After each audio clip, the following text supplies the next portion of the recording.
Polda Kalbar pastikan penanganan kasus BP2TD, yang merugikan negara 32 miliar rupiah, terus berjalan. Ketua Gerakan Milenial Pemuda Kalimantan Barat, yang dimana hari ini tujuan dan maksud kami beraudiensi di sini, ini meluruskan suatu permasalahan yang dimana yang terjadi di Kabupaten Mempawah pada tahun sebelumnya. Yang dimana saat ini sedang bergulir di masyarakat Kalimantan Barat terkait kasus BP2TD, yang dimana di situ ada keterlibatan salah satu pejabat daerah sebelumnya, yaitu mantan bupati dua periode di Kabupaten Mempawah. Sehingga hari ini kami datang ke sini untuk meluruskan hal itu, apakah adanya terjadi hal tersebut. Pontianak, KLTV Indonesia. Polda Kalimantan Barat membantah tegas, jika kasus korupsi pembangunan gedung Balai Pendidikan dan Pelatihan Transportasi Darat BP2TD, Mempawah yang menimbulkan kerugian negara sebesar 32 miliar rupiah lebih itu, dipetieskan atau dihentikan. Tidak benar, tidak ada kesan mempetieskan atau membiarkan kasus ini, kata Kabid Humas Polda Kalbar, Kombes Pol Raden Petit Wijaya, saat menerima perwakilan Gerakan Milenial Pemuda GMP Kalimantan Barat, di ruang rapat di Treskrimsus Polda Kalbar, Senin, tanggal 18 November tahun 2024. Ya, kita kembalikan lagi apa yang kita sampaikan tadi. Nah, jadi untuk proses penyidikannya, saya rasa nanti dari pihak penyidik yang akan bisa menjelaskan. Namun terkait dengan Petit memastikan, kasus korupsi BP2TD, yang menyeret nama salah satu calon gubernur Kalbar inisial RN itu terus berjalan. Saat ini, sudah ada 9 tersangka. Beberapa di antaranya sudah vonis. Namun, memang pengembangan kasus kepada pihak yang menjadi pasangan calon ditunda terlebih dahulu. Sebab, ada ST-1160-angka Romawi 5-RES.1.24.2023 yang melarang penyelidikan kasus dalam tahap pilkada. Masih sesuai prosedur dan sesuai masih dalam jalurnya. Cuma memang korupsi itu bukan seperti perkara pidana umum yang mudah. Kita perlu saksi ahli dan lain-lainnya. Kalau mengenai tadi masalah beliau yang disebutkan, saya no komen, tapi yang jelas waktu itu. Sekali lagi saya tegaskan tidak dipetieskan atau dihentikan, tapi ditunda sementara, tegasnya. Untuk diketahui, kasus BP2TD mulai dilakukan penyelidikan Polda Kalbar pada tahun 2020. RN memang berkali-kali diperiksa sebagai saksi. Namun, dia tak ditetapkan tersangka. Walau dalam persidangan nama RN juga berkali-kali disebut. Hingga saat ini, sudah 9 orang yang ditetapkan tersangka dalam kasus yang merugikan negara sekitar 32 miliar rupiah lebih itu. Salah satu yang ditetapkan tersangka adalah anggota DPRD Kalbar periode tahun 2019 sampai tahun 2024, Kami tegaskan kembali Polda Kalbar tidak mempetiskan kasus ini, BP2TD, kata Kabid Humas Polda Kalbar, Kombes Pol Raden Petit Wijaya. Sementara Kasubdit Tipikor di Treskrimsus Polda Kalbar, AKBP Sani Handitio turut menegaskan bahwa pihaknya telah bekerja secara profesional dalam kasus korupsi BP2TD Mempawah ini. Siapapun yang melakukan tindak pidana korupsi akan kami tindak, tidak pandang bulu, kita lihat saja nanti. Kasus ini saya pastikan tidak mandek dan masih terus berjalan, kata AKBP Sani. Sani turut menjelaskan soal penyitaan aset yang menjadi barang bukti dalam kasus korupsi tersebut yang kabarnya telah dikembalikan. Namun, Sani menegaskan bahwa Polda Kalbar sendiri telah menyita 6 ruko di 2 lokasi berbeda, yang menjadi barang bukti dalam kasus tersebut, dan telah diserah terimakan pihaknya kepada kejaksaan. Tapi ketika perkara itu nanti bergulir kembali, dan ruko dibutuhkan lagi, disita, apakah akan disita kembali, maka akan kita sita lagi, kata Sani. Sani turut membenarkan bahwa kasus korupsi ini menimbulkan kerugian negara sebesar 32 miliar rupiah lebih. Hal ini dinilai janggal, karena negara hanya menerima pengembalian sekitar 700 juta rupiah lebih dari total kerugian. Itulah yang akan kita lakukan, seperti yang saya sampaikan, prosesnya masih belum selesai, masih tetap berjalan, pungkasnya. Dari Pontianak, Kalimantan Barat, Tim Liputan KLTV Indonesia, mengabarkan. Dan sampai sekarang, sampai 2024 ini dari 2023 sampai 2024 sudah ada 9 tersangka dan masih ada lagi ke depannya. Jadi ini tidak berhenti. Kalau ada timelinenya, rekan-rekan lihat timelinenya, itu terus berjalan. Ya. Jadi kami tidak ada di-SK di sini. Yang jelas kami melaksanakan pemeriksaan secara prosedural, profesional, dan on track. Mungkin itu saja. Terima kasih. Terima kasih ya. Intinya teman-teman ini dari perwakilan pemuda, khususnya dari Mempawah, menanyakan terkait kasus yang ditangani oleh Polda Kalbar atau penyidik Reskrim khususnya Tipikor terkait masalah BP2TD. Namun demikian, sekali lagi, dulu juga sudah saya pernah sampaikan beberapa teman-teman di media, di pada prinsipnya untuk kasus-kasus yang mungkin ada sangkut pautnya, baik itu terkait masalah kesaksian ataupun bahkan tersangka sesuai dengan ST 1160, ya, ini terkait masalah netralitas Polri, ya sementara kita pending. Ya. Kita lanjutkan setelah pelaksanaan dari mulai pemilu dulu, baik legislatif, kemudian presiden, dan saat ini sudah memasuki pemilu kepala daerah. Nah, jadi kita pending masalah-masalah yang seputaran dengan kasus tindak pidana korupsi yang melibatkan mungkin atau ada hubungannya dengan paslon.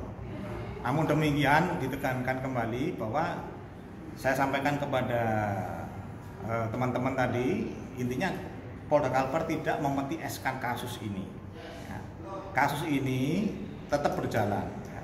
Sebagaimana beberapa mungkin tersangka yang sudah masuk di pengadilan kemarin sudah P21, sudah tahap 2 yang sudah di sidang juga.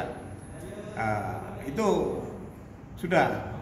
Selanjutnya pengembangan nanti ya tergantung ya, dari mungkin setelah pelaksanaan pilkada ini seperti apa. Yang jelas kasus ini belum berhenti, namun sementara kita hentikan karena kembali lagi berpedoman pada ST 1160 tentang netralitas Polri. Gitu, Pak. Sedikit kalau dibilang kasus ini kesannya kayak lama, sebenarnya tidak. Memang kasus ini awal mula untuk kontrak tersebut terjadi di tahun 2016.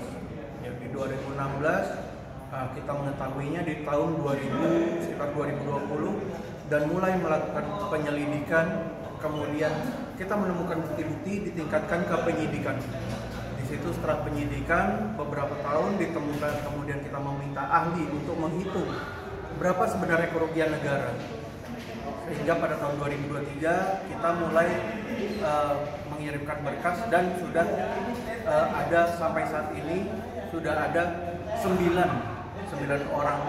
LP dengan 9 orang tersangka yang semua itu sudah dilimpahkan ke pengadilan, ya, termasuk barang buktinya juga sudah kita limpahkan ke pengadilan dan dari beberapa yang kita limpahkan itu bahkan sudah ada yang vonis. Jadi tapi ini belum sampai, tidak berhenti sampai di sini. Ini masih berlangsung, kita masih mengumpulkan bukti-bukti dan tetap berjalan sesuai dengan prosedurnya. Kita akan melakukan penyidikan secara profesional. Mungkin itu. Pak tadi yang ya, terkait 6 ruko itu sudah kami serah terimakan kepada kejaksaan. Ya. 6 ruko dari perkara yang pertama sudah kami sita. tadi informasi ada yang nyatakan dikembalikan, itu bukan kewenangan kami lagi. Tapi ketika nanti dibutuhkan oleh pengadilan ataupun dalam berkas itu dibutuhkan, apakah kami akan menyita lagi, ya kita sesuaikan dengan fakta-fakta ataupun kebutuhan yang ada pada saat itu. Berapa sih Pak kerugian negara kasus ini? Untuk kerugian negara sesuai dengan perhitungan, untuk BP2TD ini kerugiannya sekitar 32 miliar lebih.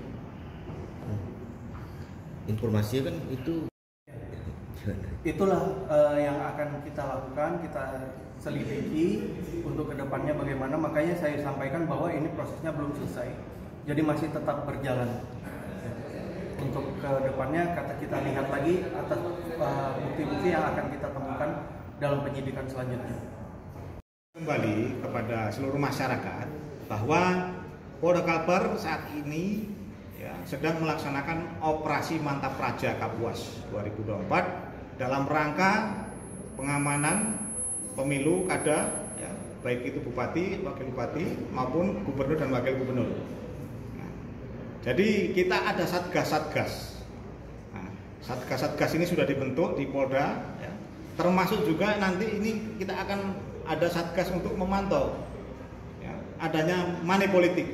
Nah, jadi mohon maaf sekali lagi, jangan sampai nanti ada dari masyarakat atau mungkin simpatisan yang menggunakan jalur money politik untuk memenangkan pasangan calon atau idolanya, ya, pasangan calon idolanya, bahkan mungkin tim sukses yang berupaya untuk menggunakan sarana money politik.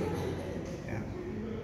Kita sudah sebar semuanya, bahkan mungkin di masyarakat sendiri sudah kita titipkan apabila ada, langsung untuk menghubungi satgas kami. Ya. Jadi satgas kami sudah memantau, memang ada beberapa nama-nama yang mungkin sudah kita curigai sebagai orang-orang yang akan nanti bergerilya di khususnya pada saat nanti tahap ya, masa tenang, ya, khususnya masa tenang, ya. Bahkan sekarang ini sudah kita pantau mereka. Jadi tidak usah khawatir masyarakat terjadi money politik. Ya, kita memang tidak menginginkan jalur-jalur yang mungkin jalur yang salah kalau menurut saya, ya. Money politik itu merupakan jalur yang salah dan itu melanggar hukum. Dan kalau misalkan itu ketangkap, ya akan kita proses. Namun yang jelas itu tadi kita sudah siapkan tim untuk memonitor orang-orang yang kita tandai sebagai yang akan melakukan money politik, ya, berdasarkan informasi dari lapangan. Itu. Oke, sip. Kalau untuk dari kami sebetulnya kita mengedukasi, ya, lebih mengedukasi ke pemilih-pemilih yang ada di Kalimantan Barat agar lebih teliti lagi dan lebih cermat lagi dalam seleksi calon-calon kepala daerah yang akan berkontestasi di Pilgub kali ini. Jadi jangan sampai kita memilih sesuatu hal yang ada berkenaan dengan kasus-kasus korupsi ataupun kasus-kasus yang sedang terjadi saat ini. Sendiri sih kita mendukung 100% ya penanganan untuk penyelesaian kasus-kasus korupsi ke depannya.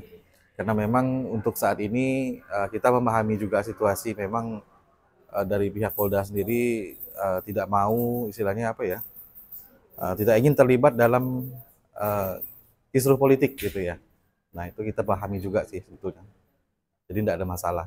Tapi tetap kita mendukung Polda 100% untuk menangani kasus-kasus korupsi yang ada. Masuk memproses pihak-pihak yang terlibat ya Bang? Ya, termasuk memproses pihak-pihak yang terlibat gitu ya.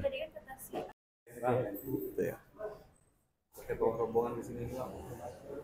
Ya, yang tanya siapa nih? Terkait kasus BP2T tadi sempat ditanyakan soal ini ya, kerugian negara yang belum kembali. Sepengetahuan kawan-kawan sendiri, ada berapa aset sih yang kemarin disita dan kembali dikembalikan lagi kepada kalau untuk berkaitan dengan soal aset itu kita serahkan ke kepolisian ya, dari pihak kepolisian ya. Karena memang kemarin beliau dari pihak kepolisian sendiri sudah melimpahkan penanganan aset ini ke kejaksaan. Jadi untuk lanjutannya mungkin kejaksaan yang lebih tahu gitu. Setelah dari sini apa yang akan dilakukan? mendapat jawaban dari Polda tadi. Oke, jadi kita ini sebenarnya kebetulan saya membersamai kawan-kawan dari gerakan milenial dan pemuda, gitu ya, karena dari semua dari semua lintas generasi, kawan-kawan ini ingin tahu gitu ya perkembangan kasus BP2TD yang saat ini sudah warawiri di grup WhatsApp gitu ya, hasil putusan Mahkamah Agung tahun lalu. Jadi keputusan itu sebetulnya sudah ingkrah. Nah, namun beberapa bulan belakangan ini ada oknum dari hakim Mahkamah Agung yang kedapatan tertangkap tangan gitu ya, menyimpan dana sampai hampir 1 triliun. Nah, itu mengusik kembali lah ya, mengusik kembali kita mempertanyakan kasus ini karena memang kita masyarakat Kalimantan Barat sendiri tidak mau ada suatu pejabat yang terkena ataupun tersangkut kasus-kasus hukum gitu. Terima kasih sudah nonton di channel KLTV Indonesia. Dukung channel kami dengan subscribe, like dan share. Dapatkan berita update terbaru di KLTV Indonesia.